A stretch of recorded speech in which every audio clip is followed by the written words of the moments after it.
আজকে আমি জীবনে প্রথমবার বানাতে চলেছি অনেক রকম সবজি দিয়ে চচ্চড়ি। আর তাই বাগান থেকে তুলে আনা এই সমস্ত সবজি নিয়ে কিন্তু আমি বসে করেছি সেগুলোকে কাটার জন্য। তার সাথে কিন্তু বানাবো পেঁপে আলুর ঝোল, তাই এখানে আমি কেটে নিয়েছি পেঁপে আলু। আর চচ্চড়ির জন্য গাজর, মূলো, আলু, পেঁপে আর আমাদের বাগানের শালগম, সাথে পালং শাকের ডাঁটা। আর তারপর কিন্তু আমি ঝটপট করে বেড়ে নিই আমাদের ভাতের জন্য চাল। আমার কিন্তু একদমই জানা নেই যে কোন রান্নাটা কিভাবে করতে হয়, আমি কিন্তু সব নিজে থেকেই ট্রাই করি। আর বাকি হেল্প করার জন্য ইউটিউব তো আছে। আর এদিকে দেখতে পাচ্ছ আমি কিন্তু একে একে সমস্ত ধরনের সবজিগুলো ভেজে নিয়েছি চচ্চড়ির জন্য।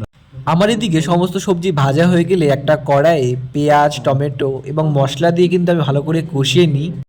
মশলা কষানো হয়ে গেলে আমি তার মধ্যে দিয়ে দিই ভেজে রাখা সমস্ত সবজিগুলো। বানানোর সময় ভাবছিলাম যে দেখতে তো ভালো লাগছে, খেতে কেমন হবে। এদিকে আমার চচ্চড়ির সাথে আমি পাশের চুলোয় কিন্তু এখানে বসিয়ে দিই আলু আর পেঁপের ঝোল, যেটা আমি খুব সিম্পলি